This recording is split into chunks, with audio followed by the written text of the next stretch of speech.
Hello and welcome back to Aetheral Space 11.3, The Message the Man. We are back. It's so good to be back in Aether time. I would give a recap, but I think the last two chapters were so good that I genuinely don't think you need it. And I'm not just saying that because I literally remember everything. Like, I know what happened, but I don't think you guys need to recap. But if you do, basically... The best recap of all is to read the previous chapter again. No, but basically, they took on Avaman, and Avaman tried to shoot a missile at them, and Dragon recorded it, and they blew up his ship, and then he was, like, out in space in the air, launching air javelins at them, and they nearly completely destroyed their ship, but they managed to best Avaman and get away after Skipper, like, snuck behind him, I think, but their ship's pretty fucked up, right? Yeah, they were on, like, the last backup engine, they were, like, vamoosing out of there. So they're probably going to need some repairs or something, but they're headed to Elysian Fields, and Avaman was going to go back to the mining station, because that's all his air could take him, and then presumably is going to pursue. But it was pretty cool. Anyway, I'm ready when you are, Tan, honey. Please go ahead. Alright. I'm a little tired, so forgive me in advance. Skipper lay in the dark, nursing his wounds. After stopping the bleeding with a coagulant and bandaging up the stump, he'd retired to his quarters for some much-needed rest and relaxation. Well, he wasn't feeling very restful or especially relaxed, but still, it was the thought that counted. He glanced down at his new wound, at the arm that was missing from the elbow down. Is this his mechanical arm he lost, or his good arm? His good arm. No! I forgot about that. It wasn't quite as bad as his injury back on Kalis Breck, but a missing arm was a missing arm. Once they got to Elysian Fields, he'd have to get another prosthetic bolted on. There was no way he'd be killing the Supreme with just one hand, freedom or no. Even though his wound ached, pain sculpting itself into the shape of the missing limb, it was not what consumed his mind. No, what had been dancing through his head for the last hour or so was the countdown. Was it time yet? Was it time now? He held his script in his prosthetic hand, screen open to the function he'd need. A single tap of the screen and everything would begin. But was everything ready? Could they not wait a little longer, maybe? Get things ready. Make sure they Make sure they had everything they needed. A few more arcs. Perhaps they could leave all this by the wayside for just a while more. Have some more adventures out in the bounty of space. No. The time for that had passed. Avaman had his scent now, and he wasn't one to let his quarry go. Skipper had seen that same ferocity in the mirror too many times to mistake it. As much as Skipper needed to kill the Supreme, Avaman needed to kill Skipper. It was what animated them. Some time ago, Skipper had managed to get his hands on a certain virus, an escapee from the absurd weapons lab of the Supremacy, stolen by a certain pirate, and then stolen again by Skipper. It wasn't capable of much, simply lurking in the background of a communication system and then broadcasting a message when prompted. As far as weapons went, it was pretty low tier, but it was what Skipper needed. It seems less like a virus and more like a backdoor. He'd already introduced the virus to the Supremacy Central Communication Network a while ago. He'd already recorded the message. All that was needed now was the go signal.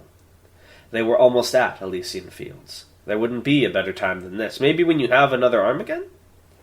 A metal finger clicked against the glass screen. This is going to be pretty confusing for most of you. You must be thinking, who's this guy? The doors to Atoy Musazi's quarters suddenly slid open, and Morgan Noct charged in, white in the face. He was breathing heavily. Clearly, he'd sprinted all the way here. Musazi immediately lapped up. Morgan was meant to have been guarding a climber. Had something happened? Morgan spoke before Musazi. Have you seen it? Is your videograph on?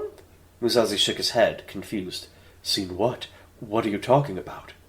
Can't blame ya.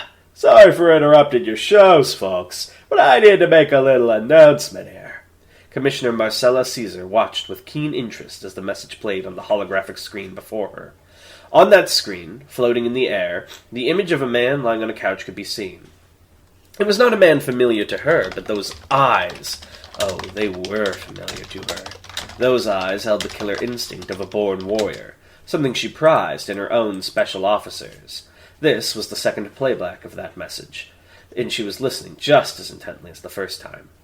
Before this interruption, she'd been joining other members of the military for a demonstration of Halcyon Interstellar's new developments in orbital defense. The turrets they'd been showing off had certainly been impressive, but were now utterly forgotten in the wake of this bombshell. The representative who'd been espousing the wonders of the new rapid reload system was just as transfixed by the broadcast as the rest of them. She glanced across the seating area to where the Ascendant General was watching the message with his own staff.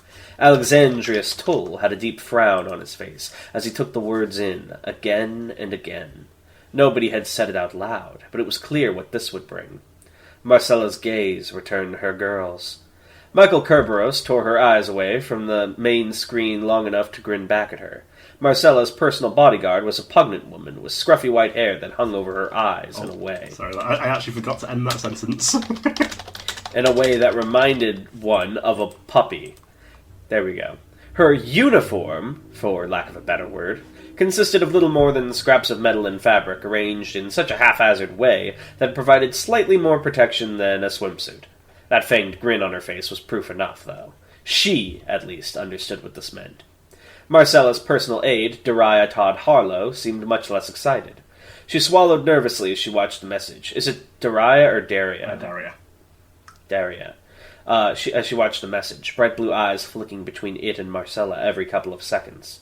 The coadjutant girl had a bob of deep black hair, combed compulsively to an inch of its length each morning, with an arresting mole beneath her left eye. She wore a sleek and sleeveless white dress that terminated just above the knee, with black stockings over both her legs and arms. She cleared her throat as the message completed its third replay. "Ma'am," she said haltingly, "what is this?" Marcella chuckled, reaching forward and brushing a lock of hair out of her aide's face, enough to stop that stammering and replace it with a blush. Oh yes, she knew what this was.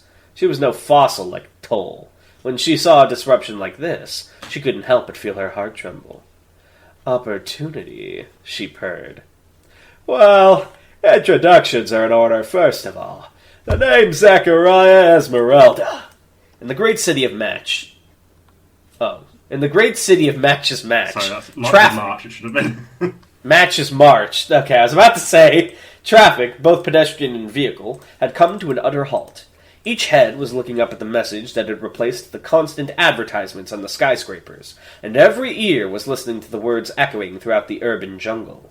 Here, the man called Zachariah Esmeralda had a captive audience of millions, and this was only the tiniest sampling of his listeners. Roy Oliphant Dawkins paused in the middle of Match's March's famous crossing, frowning deeply as he looked up at the screen. That skipper's face made stories tall. The last time he'd seen that mug had ended in disaster. The hell was he thinking? Buzz! Someone was calling Roy's script. Adjusting the bag he had slung over his shoulder, he pulled the device out of his pocket and put it to his ear. "Yeah?" he said, going to resume his walk, only for the voice on the other end to stop him in his tracks once again. After all, it was the same voice as the one coming from the screens. "Well, that name probably doesn't mean much to you guys. Some people call me Skipper." In the esteemed private manner of the Ospilorus family, Special Officer Winston Grace grinned widely to himself as he listened to the message being beamed across the Supremacy. He leaned right into his small script like he was playing a video game, eyes scanning any detail of the dark room, ears listening intently to every word out of Zachariah Esmeralda's mouth. Niall Weiwei flies in the video. I found his location! He's in Egypt. How exciting! How interesting! Oh, Time for Time's going to be so happy. This man's words seemed to suggest that he and the Supreme had a prior history, but his name wasn't one that Winston was familiar with at all. Zachariah Esmeralda. Was there perhaps a relation to Achilles Esmeralda, the old executioner of the Supremacy? According to historical record, he'd committed suicide before the Supreme, but his reasoning had been left suspiciously opaque. Oh, that made sense. This Zachariah Esmeralda must have been some kind of relative, perhaps an adopted child based on the lack of familial resemblance, who had done something to the Supreme, and Achilles had killed himself to maintain his honor. If it was severe enough to provoke that kind of response, then most likely it had been an assassination attempt. But Zachariah had survived? That was weird. If he'd survived, wouldn't he have become a contender? So he'd survived, but in such a way that he was physically unable to continue fighting. On the verge of death from the Supreme's counterattack, then. That explained the timeline discrepancy, too. This man was just a little too young to have been in such a scenario back then, so he'd probably been in some form of stasis for a period. So now he was back and wanting revenge. That made sense. Detective?" called out the security officer from the drawing room, the various witnesses and suspects visible through the doorway. "You were telling us the truth of the case?" "Oh, that was right. He was here to investigate the pseudo-suicide case. Well, I'd figured that out 5 minutes after he'd gotten here. He'd just been stalling things for the free drinks at this point." "The butler did it." Wait, what was his voice again? It was a little bit so, but slightly less smug. "The butler did it," he declared, waving a dismissive hand over his shoulder. "Can someone give me a ride to my ship?" Yes. Again? Yeah. Sorry, I was... I thought you were waiting for my... No. "Again, probably drawing a blank. I'm not exactly famous. Let me tell you what I'm all about." The beast had been a titan, nearly the size of a village, all scaled skin and massive fangs. It had been terrorizing the people of this planet for years now, devouring their cattle and destroying their lands. Apparently it was a leftover experiment from the time of the gods, or as the people of the galaxy at large called them, the Gene Tyrants. Many warriors had gone up against it, and many warriors had died. It had taken Lily Aubrasher about 2 minutes to finish it off. Smoke rose from its charred skin, and stray tendrils of lightning still danced around its empty eye sockets. Its jaw hung open, and the slope that had been its tongue and organs oozed forth freely. Let me do some repair here. In its death throes, one of its teeth had come loose and lodged into the ground. Lily now used this as a makeshift seat, carefully rebraiding her brilliant white hair. It seemed to come loose every time she did anything these days, but that was no surprise. God forbid women do anything. When you moved at the speed of lightning, appearance tended to take the back seat. "Ma'am," called out Hillel in his bedrock-deep voice, stalking over. He was a tall and sallow man, long black hair and black cloak giving him the appearance of some kind of evil sorcerer. His features were stern as stone, and the teachers... Sorry, reaches, that should be. And the reachers that protruded from either side of his head were gnarled like sinister wood. His red eyes glinted in the sunset of the planet as he approached. "What's up?" Oh, no, she was Scottish. Fuck. Not Irish. Oh god. How do I do a Scottish voice again? Give me a I've reference. never been able to do it, so this is you. Not... Hold on, this is going to take me a second. "What's up?" No. "What's up?" No, that's like Irish, right? Yeah. What's a Scottish phrase? You can. What? You can. You can? It means like you know. "You can? What's up?" Lily said, finally giving up on the braids. That's close enough. They'd only come on... I've done myself a disservice throughout the series now that we're having our endgame moment. "What's up?" Lily said, finally giving up on the braids. They'd only come undone once. They'd only come undone once she moved faster than a run, anyway. "The locals have been talking," he said seriously, holding out one of those devices, a script. "There's a message going out all throughout this region of the galaxy. I think you should see it." Lily extended a hand to receive the script, only to pause. It seemed that it wouldn't be necessary. She knew the script was going to ring a few seconds before it did. After all, electricity could be so damn loud. "Around 60 years back, I tried to take out the Supreme. Didn't do too well since, he ain't dead. But I got a good hit in. Took his ear right off. But that's the biggest injury he's had in a good while." Musashi swallowed as the message looped again and again and again. He found he was reflexively assuming the position to activate his radiance, palms pointed towards the floor. Skipper was doubtless an immeasurable distance away, and yet the words he spoke felt so dangerous that he might as well have been in the room, gun in hand. On the other side of the room, arms crossed, Morgan looked over. "What do we do?" "I think it would be wise," Musashi said slowly, his voice dry, "if we went and fetched the heir." Oh no, that's her dad. Rip. "None of those contenders or whatever are giving him what I did, that's for sure. Which brings me to my point here." Dragon watched the video on his script, pale in his face. Even his copies of it played all across the AE's controls. "What about the cogitant weapon? Is that in Elysian Fields?" Yeah. Ah. Those words. But he's the only cogitant they have. Oh no. Doesn't it need a team? Strange. Those words ran throughout the ship, washing over the four of them in the cockpit. Dragon, Ruth, Bruno, and Serena. Those words that deep down Dragon knew would doom them. There was no coordination between them, but they all moved at the same time anyway. 3 heads turned over 3 shoulders to look shocked at the closed door that led to Skipper's quarters. "What are you thinking, Skipper?" Dragon wondered. "What the hell are you thinking?" "Ready for round 2, old-timer!" Avaman, in the darkness of the mining station, seized the monitor in front of him. It had taken him hours to make enough repairs to get the power on, and he'd immediately been greeted with the face of the man who'd just escaped him. His own face.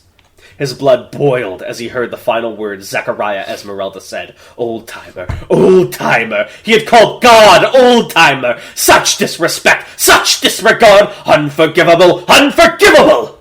It would take a long time to get a distress signal set up, but for the time being, Avaman busied himself by screaming in rage at the screen in front of him.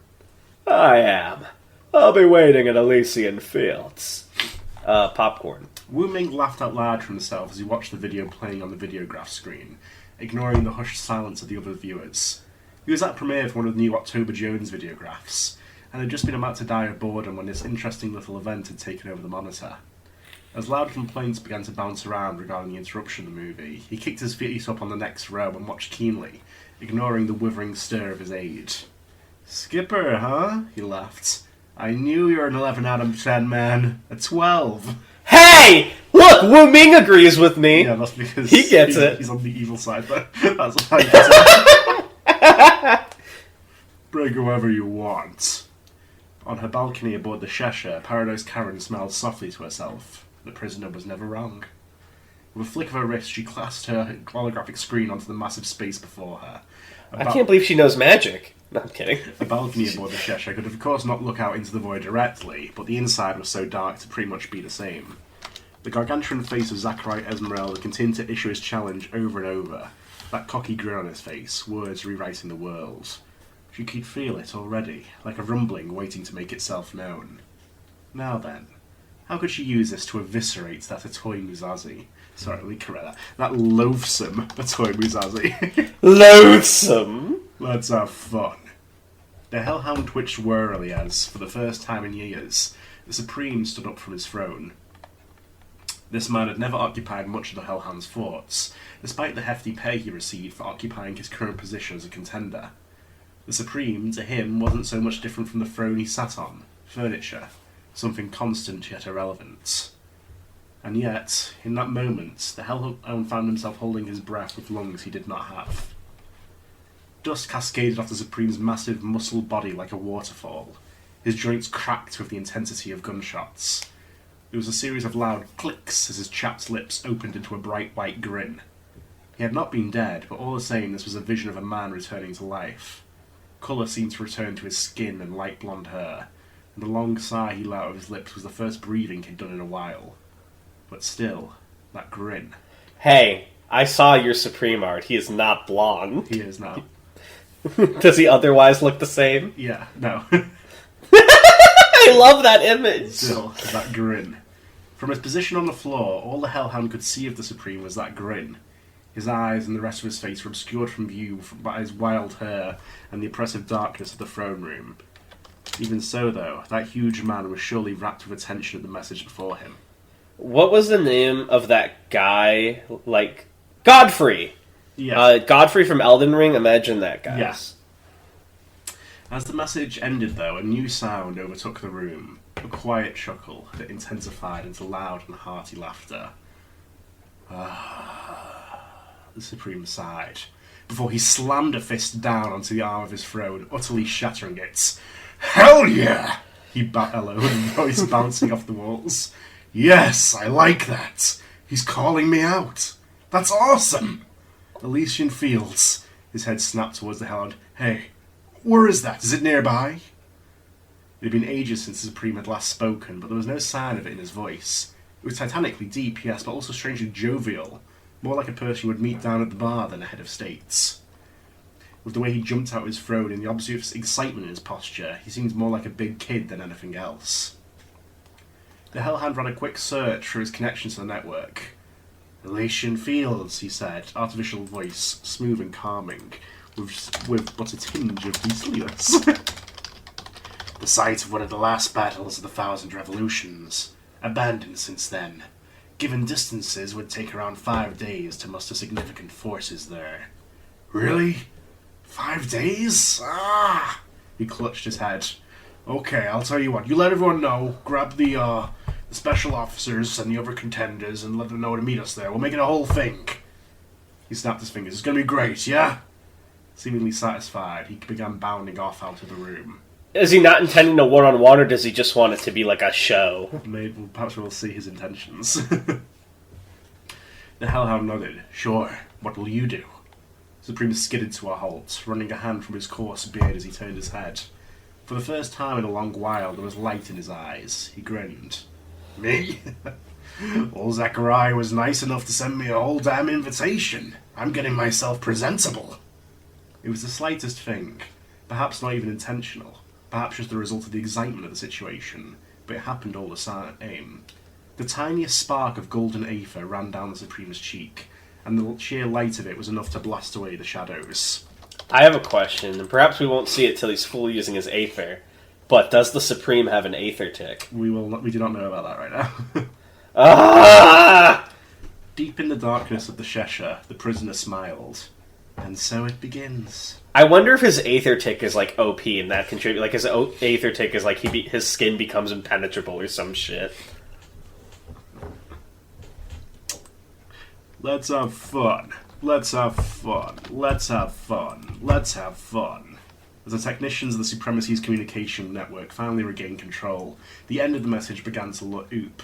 Zachariah's face pixelated and warped until it became little more than a suggestion of human features. Finally, his voice deteriorated to an incoherent screech before cutting out entirely. Then it went back to the farball game. Looks like the pole bankers were winning. You can turn it off there, Johann. Johann? Croaked the older man, chin resting on his hand. I think the message was seen and understood. His hair was white from age, and his face and body had massive battle scars, but something about the way he sat still radiated strength.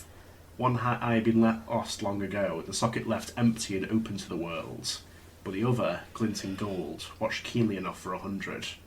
His fingers drummed against the arm of his chair. Some of the digits were old and some were young, a sign of reckless panacea usage. His name was Klaus L., and he was something of a terrorist. The man named Johann Blackbird was much the same. His umbrant eyes were dull and dark, sunk into a killer's abyss, even as he held up the videocraft remote and turned off the screen. Just like Klaus, he had scars. Once, a long time ago, his lips had been stitched shut, and they still held the marks. He'd lost one arm, and the prosthetic he'd gotten to replace it was strange. Rather than a hand at the end, there was only the barrel of an ancient-looking rifle. How do we proceed? He asked, his voice as dull as the rest of him. Klaus waved his hand at the black screen. Naturally, of course, he replied, with a voice that sounded like he swallowed gravel professionally. Skipper has given us the most clear go we could hope for. Inform the men, Free Eagle is coming home. Johann saluted and stalked out of the room, pumping the rifle on his arm as he went. What a useless gesture. It betrayed his eagerness. What would he be shooting in the next few minutes, after all? Still, Klaus could sympathise. He stood up from his seat and made his way over to the balcony, using a cane to maintain his balance. His legs were fine, but he'd taken a blow to the head a few years prior that had left him with a permanent sense of dizziness. An endless war took his toll. He held onto the railing with one hand, taking in a deep breath of fresh, cold air. Refreshing. Elysian Fields was mostly grasslands, interspersed with huge forests and mountains. He could see one of them on the horizon, the towering Mount Splendor surrounded by dense trees. The sun hung over it, casting the landscape in a melancholy orange light. His eye flicked down, away from the natural world, and instead to what they had built. The news hadn't yet spread. His soldiers were still running drills, officers barking orders, and automatics carrying supplies to and fro. This base was made mostly from prefabricated buildings, embedded into the old Gene Tyrant ruins like parasites. A great and decrepit pyramid with metal maggots writhing through it. This was the Regiment Red, the army formed to slay a god, the army Klaus had devoted his life to, the army Klaus would surely see die over the next few days. Just a few more sins and all this would end. It's finally time, isn't it, Skipper? He thought, looking out over his legions. Finally time to kill the Supremacy. Oh, this is so good. I do have one thing, because, like, as we saw with Lily hearing about the message, like, I assume this message managed to get out of Supremacy Space as well. The only reaction I wish we also would have gotten was the Widow, as, like, the woman who sort of took him in and raised him. I'm surprised we didn't get that, but otherwise that was really cool. It's all coming together at Elysian Fields, baby. The fact that we are only a little over halfway through the story, though, tells me this fight will not end well for Skipper. But who knows? I'm very excited. The hype has been built. But how will you deliver, Tan? Hopefully well. Alright, so now, what is your fun fact? The October Jones series is a series of detective novels that have recently been adapted for the Videograph screen. It's sort of a noir detective sort of thing, with October Jones, the titular protagonist, investigating various mysteries throughout the galaxy. It's based off true stories, and the October Jones, the actual person, mysteriously went missing when investigating Darkstar. Who's a better detective, Winston Grace or October Jones? Probably Winston Grace. She's more like the noir detective who goes around shooting stuff. Oh, it's a she. Nice. Yeah. Exciting. Alright, well, I'm pumped for what's coming in this arc. I'm really, really excited. But you guys, as well as myself, will have to find out more next time. So we'll see you then. Bye. Bye.